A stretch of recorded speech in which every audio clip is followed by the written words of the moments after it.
रखा और इसमें समय समय पर घी डालते रहे। वो कभी भी ये दोनों एक ना हो जाएं, इसके लिए पूरी ताकत लगाकर अपने एजेंटों को उन्होंने भारत की बहुत सारी संस्थाओं में घुसा के बिठा दिया कि ये समाज एक ना हो जाए।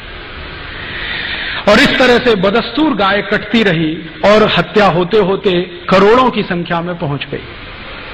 जब अंग्रेज गए 15 अगस्त 1947 को, तो भारत के महात्मा गांधी जैसे कुछ क्रांतिवीर जो जीवित थे, उन्होंने ये प्रश्न उठाया कि हाँ, और कहा कि अब अंग्रेज गए हैं, जल्दी से गोहत्या बंद होनी चाहिए। तो वो गोहत्या बंद होने के लिए भारत की संसद में प्रस्ताव आया और उस प्रस्ताव को लाने वाले एक बहुत अच्छे सांसद थे, उनका नाम था महावीर त्यागी। वो कई बार संसद सभ्य बने थे, माने खासदार बने थे। सोनीपत नाम का एक क्षेत्र है हरियाणा में, वहां से वो जीत कर आते थे और किसी राजकीय पक्ष के टिकट पर नहीं, अकेले जीत कर आते थे। महावीर त्यागी जी के बारे में कहा जाता है कि जब वो संसद में खड़े होकर भाषण दिया करते थे तो पंडित जवाहरलाल नेहरू सारे काम छोड़कर उनका भाषण सुना करते थे, क्योंकि वो सरकार की इतनी खिंचाई करते थे तो उसका जवाब कैसे देना है संसद में, ये नेहरू जी के लिए मुश्किल हो जाता था। तो नेहरू जी सब काम छोड़कर महावीर त्यागी जी का भाषण सुनते। महावीर त्यागी जी ने सबसे पहले याद दिलाया कि देखो, अंग्रेज अब चले गए, हमारी सरकार आ गई, अब गो हत्या बंद करने के लिए कानून बनाओ। तो संसद में प्रस्ताव आया, उस पर बहस हुई। महावीर त्यागी जी ने एक बहुत बड़ा काम किया कि अंग्रेजों की ये जो राजनीति थी हिंदू मुसलमानों को बांटने की गाय के प्रश्न पर, उसके सारे डॉक्यूमेंट्स पार्लियामेंट में उन्होंने डिस्ट्रीब्यूट किए कि देखो असलियत ये है, कोई मुसलमान गाय का मांस ज्यादा नहीं खाता और कोई मुसलमान गाय को कटवाना भी पसंद नहीं करता। ये तो अंग्रेजों की चाल है हमको आपस में लड़ाने की और बर्बाद करने की। तो ये चाल को समझकर मुस्लिम खासदारों ने भी समर्थन किया कि हाँ, गोरक्षा होनी चाहिए। विधेयक आने का समय आया। विधेयक के समय पर आप जानते हैं संसद का नियम यह है कि बहस जब पूरी हो जाती है तो वोट लिया जाता है, कौन किसके समर्थन में है। तो इस पर वोट का समय आया। वोट के समय में एक दिन पहले यह तय हो गया था कि भारत की संसद के मैक्सिमम एमपीज, सबसे ज्यादा खासदार गोरक्षा के समर्थन में है और मुश्किल से कुछ एमपीज जिनकी संख्या 10 भी नहीं थी, वो गोरक्षा के विरोध में है। तो 10 एक तरफ हैं, बाकी एक तरफ है, तो इसका माने प्रस्ताव पारित होना है। अगले दिन जिस दिन ये वोट के लिए आया तो पंडित नेहरू ने कहा कि मुझे कुछ कहना वोट से पहले। क्या कहना है जी? पूरे संसद की निगाहें नेहरू जी की तरफ। नेहरू जी ने कहा कि अगर गोरक्षा का प्रस्ताव पारित हुआ तो मैं इस्तीफा दे दूंगा। ये बात मुझे इसलिए कहनी पड़ी कि मेरे दोस्त संदीप ने नेहरू जी का कोट किया है। कई बार हमें धोखा हो जाता है, चेहरा कुछ होता है, असलियत कुछ होती है। हमारे देश में अभी थोड़े दिन पहले से एक बहुत बड़ा मामला आया है सामने, बहुत गंभीर मामला है। वो अगर राजनीतिक लोग उसको थोड़ा बाजू में रख दें तो भी देश के लिए बहुत गंभीर मामला है। गंभीर मामला ये है कि रूस की खुफिया एजेंसी केजीबी के एक बहुत बड़े ऑफिसर ने एक दस्तावेज आधारित किताब लिखी है जिसमें उसने नाम लेके कोट किया है कि भारत के कौन कौन प्रधानमंत्री, कौन कौन मंत्री रूस से पैसा लेते रहे और रूस के समर्थन में इस देश में कानून बनाते रहे। उस किताब में मित्रोखिन नाम का वो ऑफिसर है, उसने लिखा है कि भारत में प्रधानमंत्रियों का मुखौटा कुछ होता है, कार्य कुछ होता है। ये बात आपको समझ में आए इसलिए मैंने सुना है कि नेहरू जी आजादी के पहले भाषण दे रहे हैं कि कत्लखानों के सामने से गुजरता हूं तो मुझे घिन आती है, 1 मिनट में खड़ा नहीं रह सकता, चील कौए मंडराते हैं, मेरी आत्मा मुझे कचोटती है। प्रधानमंत्री बनने के बाद जब गोरक्षा का प्रस्ताव आता है तो वही नेहरू जी कहते हैं कि प्रस्ताव पारित हुआ तो मैं इस्तीफा दे दूंगा। क्यों? कारण क्या है? इस पे खोज होनी चाहिए कि आजादी के पहले एक कहा और आजादी मिलते प्रधानमंत्री बनते इस्तीफा देने लगे। अब उस जमाने में होता क्या था, नेहरू जी की धमकी के इस्तीफा दे दूंगा तो पूरी पार्लियामेंट हिल गई महावीर त्यागी को छोड़कर। क्योंकि उनके ऊपर इसका कोई असर नहीं था, क्योंकि वो कांग्रेस के टिकट पर कभी चुन के नहीं आते थे। तो जो कांग्रेस के टिकट पर चुन के आने वाले खासदार थे, उनके लिए प्रश्न खड़ा हो गया, अब क्या होगा? नेहरू जी इस्तीफा दे देंगे, सरकार चली जाएगी, पता नहीं दोबारा जीत के आएंगे कि नहीं आएंगे, मंत्रिमंडल में स्थान मिलेगा कि नहीं मिलेगा। ये होता है ना, आज भी होती है ना तकलीफ। अभी थोड़े दिन पहले एनडीए सरकार चलती थी, श्री अटल बिहारी वाजपेयी ने कहा इस्तीफा दे दूंगा। देखा आपने कैसा तमाशा हुआ। एक दिन ऐसा हुआ, श्रीमती सोनिया गांधी ने कहा मैं प्रधानमंत्री नहीं बनूंगी। आपने देखा कैसा तमाशा हुआ दिल्ली में। ऐसे ऐसे खासदार, बंदूक तमंचा, मैं अभी आत्महत्या कर लूंगा क्योंकि सोनिया गांधी हमारी वो प्रधानमंत्री नहीं बन रही है। थोड़े दिन के बाद क्या हुआ? वो वहां चले गए, वो वहां चले गए। किसी ने आत्महत्या किया क्या? सोनिया गांधी प्रधानमंत्री नहीं बनी, फिर भी किसी ने आत्महत्या किया क्या? राजनीति में चेहरे कुछ होते हैं, मुखौटे कुछ होते हैं। इतने सारे उदाहरण मैं आपको दे रहा हूं एक ही बात समझाने के लिए, मुखौटे कुछ होते हैं, चेहरे कुछ होते हैं।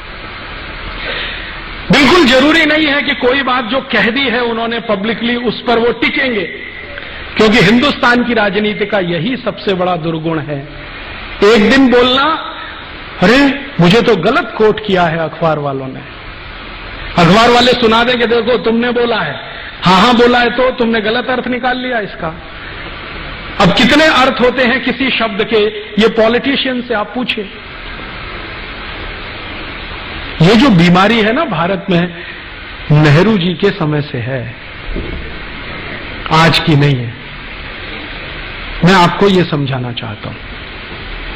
और चूंकि ये बीमारी उस जमाने से है, इसलिए गोरक्षा का कानून आज तक बना नहीं इस देश में। जब जब संसद में कोशिश हुई, कुछ न कुछ अड़ंगा इसी तरह का। एक और उदाहरण देता हूं। 1966 में, आप में से कुछ लोग होंगे, मैं तो तब पैदा भी नहीं हुआ था जिस समय की ये घटना है। भारत के लाखों संतों ने एक बहुत बड़ा जुलूस निकाला दिल्ली में, गाय रक्षा होनी चाहिए, कानून बनना चाहिए। गांधी जी तो तब थे नहीं, विनोबा जी थे, गांधी जी के शिष्य थे। उनका आशीर्वाद लेके बहुत बड़े बड़े साधु संत इकट्ठे हुए। स्वामी करपात्री जी महाराज, जो शंकराचार्य के स्थिति वाले संत हैं, वो उन्होंने लीडरशिप लिया, गोरक्षा होनी ही चाहिए। लाखों साधु संत इकट्ठे हुए और उन्होंने कहा कि हम संसद को घेर लेंगे अगर सरकार गोरक्षा का कानून पारित नहीं करती। सौभाग्य या दुर्भाग्य जो भी कहिए, स्वामी करपात्री जी महाराज के थोड़े दिन पहले के आशीर्वाद से श्रीमती इंदिरा गांधी प्रधानमंत्री बन गई थी। तो स्वामी करपात्री जी को लगता था कि इसको तो आशीर्वाद मैंने दिया है, अब ये कैसे मना करेगी मेरे काम को। स्वामी जी को मालूम नहीं था, चेहरे कुछ होते हैं, मुखौटे कुछ होते हैं। अच्छा, विनोबा जी ने भी आशीर्वाद दिया था, आपको मालूम है, श्रीमती इंदिरा गांधी को। इंदिरा गांधी जब प्रधानमंत्री बनी थी तो उनकी पॉलिटिकल पोजीशन बहुत कमजोर थी। उनके सामने जो टक्कर में थे ना, वो बहुत पावरफुल लीडर थे, निजलिंगप्पा, बहुत पावरफुल आदमी थे। पूरा दक्षिण भारत उनके समर्थन में खड़ा था और तय था कि ये प्राइम मिनिस्टर बनेंगे। निजलिंगप्पा को अड़ंगी लगाकर श्रीमती गांधी प्रधानमंत्री बनी थी। तो बहुत सारे संतों से आशीर्वाद लिया था, तो करपात्री जी ने भी दे दिया, विनोबा जी ने भी दे दिया। अब प्रधानमंत्री बनते ही याद दिलाया विनोबा जी ने, वो काम करो ना मेरा, वो हत्या बंद करने के लिए कानून लाओ। तो कहा बाबा अभी थोड़े दिन संभालने तो दो। तो बाबा ने कहा कितना दिन लगेगा संभालने में। तो दिन बीतते गए और करपात्री जी महाराज का धैर्य चुक गया, तो उन्होंने एक बहुत बड़ा जुलूस निकाल दिया, सरकार को घेरना है, संसद को कॉर्डन कर देना है, कोई अंदर जाएगा नहीं, कोई बाहर आएगा नहीं जब तक गोहत्या बंद नहीं होती। आप जानते हैं क्या हुआ? जिन करपात्री जी महाराज के आशीर्वाद से श्रीमती गांधी प्रधानमंत्री बनी थी, उन्हीं के ऊपर श्रीमती गांधी ने गोली चलवाई और एक नहीं सैकड़ों साधु उसमें मर गए। लेकिन गो हत्या नहीं रुकी, वो वैसे ही चली। उसके बाद स्वामी करपात्री जी ने, उनके शिष्य बताते हैं, मैंने कभी उनसे सीधे बात नहीं की, स्वामी करपात्री जी ने श्राप दे दिया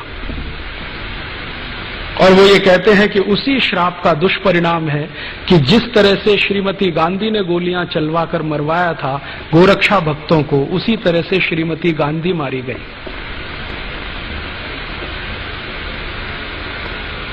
और ये अजीब संयोग है, मैंने इस पे थोड़ा काम किया तो मुझे पता चला श्रीमती गांधी ने जिस दिन ये गोली चलवाई थी उस दिन गोपाष्टमी थी। भारत में गाय के पूजन का सबसे महत्वपूर्ण दिन है गोपाष्टमी, दीपावली के कुछ दिन बाद आता है। और श्रीमती गांधी को जिस दिन गोली मारी गई वो दिन भी गोपाष्टमी थी।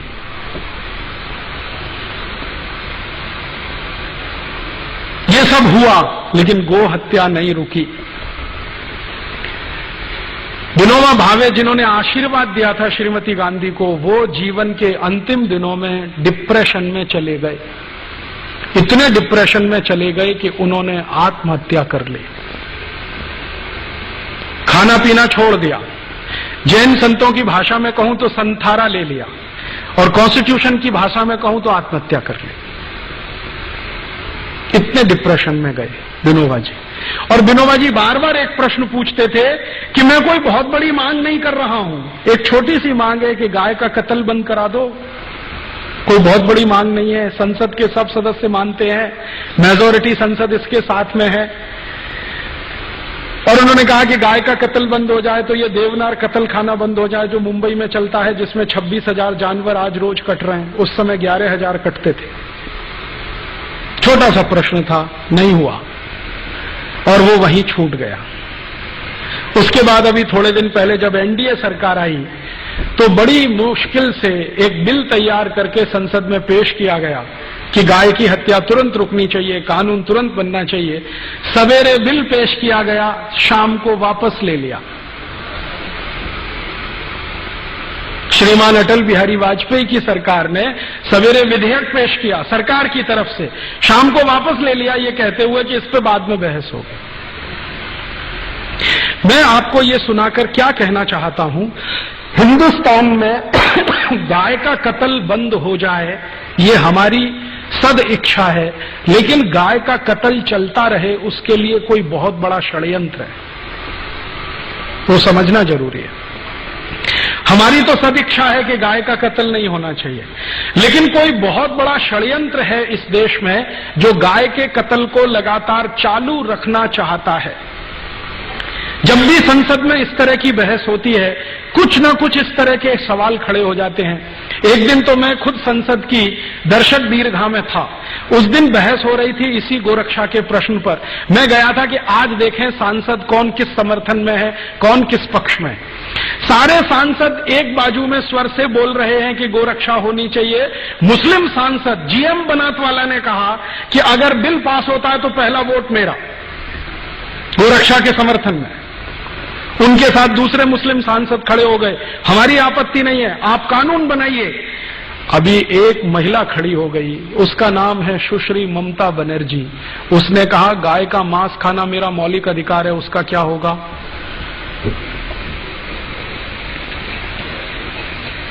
गाय का मांस खाना मेरा मौलिक अधिकार है, उसका क्या होगा? और ममता बनर्जी ने सुप्रीम कोर्ट के एक डिसीजन को कोट करके बोलना शुरू किया कि कोई कसाई गाय का कत्ल करता है ये उसका मौलिक अधिकार है, उसका क्या होगा? ये सुप्रीम कोर्ट का जजमेंट है। तो मामला कहां बिल्कुल होते होते फिर फिसल गया। इसी तरह से एक बार और हुआ, हमारी संसद में सब तय हो गया कि गोरक्षा का बिल पास ही हो जाना चाहिए, सब हो जाना चाहिए। एक महामहिम भारत देश में राष्ट्रपति पद का चुनाव लड़े हुए एक व्यक्ति जीजी स्वेल खड़े हो गए कि मैं गाय का मांस खाता हूं, मेरा क्या होगा? तो मैंने उनको एक खत लिखा था जिसका जवाब उन्होंने नहीं दिया। मैंने कहा आप गाय का मांस खाते रहिए अपने घर में काट के, ये कत्ल खाने तो बंद होने दीजिए। आपको गाय का मांस खाना है, आप अपने घर में कत्ल करिए, काटिए, उसे खाइए। आप में हिम्मत है तो अपने घर में गाय को काटिए, खाइए। आपकी बीवी बच्चे भी आपको देखें उसको काटते हुए, खाते हुए, पड़ोसी भी देखें आपको काटते हुए, काटते हुए, और अगली बार आप राष्ट्रपति पद का चुनाव लड़ें तो सबको पता तो चले कि ऐसा व्यक्ति इस देश में राष्ट्रपति बनना चाहता है। जवाब नहीं दिया उसके बाद, क्योंकि इस तर्क में क्या क्या बुराई है? आपको गाय का मांस खाना है, ठीक है, खाइए ना, घर में काटिए खाइए। ये कत्ल खाने क्यों चाहिए आपको? ये तो आपके मांस की सप्लाई नहीं करते, ये तो एक्सपोर्ट करते हैं सबका सब। आप खाना है तो घर में काट के खाइए। उसके बाद बंद हो जाती है सारी बहस। पिछले आजादी के 58-59 सालों में संसद में 4 बार गंभीरता से गोरक्षा पर बहस हुई है, प्रस्ताव पारित होने तक आया है, वोट करने तक नौबत आई है, लेकिन किसी न किसी कारण से वो अटकता गया है। कभी पंडित नेहरू के इस्तीफा देने की धमकी के कारण, कभी हमारे देश में सुश्री ममता बनर्जी जैसे खासदारों के ये कहने के कारण कि मैं गाय का मांस खाती हूं, मेरे मौलिक अधिकार का क्या होगा, कभी जीजी स्वेल के कारण, और कभी सवेरे विधेयक पेश किया और शाम को बहस करेंगे दोबारा, ये श्री अटल बिहारी वाजपेयी के बयान के कारण। हर बार ये हुआ है। मैंने इसको समझने की कोशिश की है कि आखिर गाय की रक्षा में ऐसा कौन सा प्रश्न है, या जानवरों की रक्षा में ऐसा कौन सा प्रश्न है जो भारत की संसद इसको होने नहीं देना चाहती।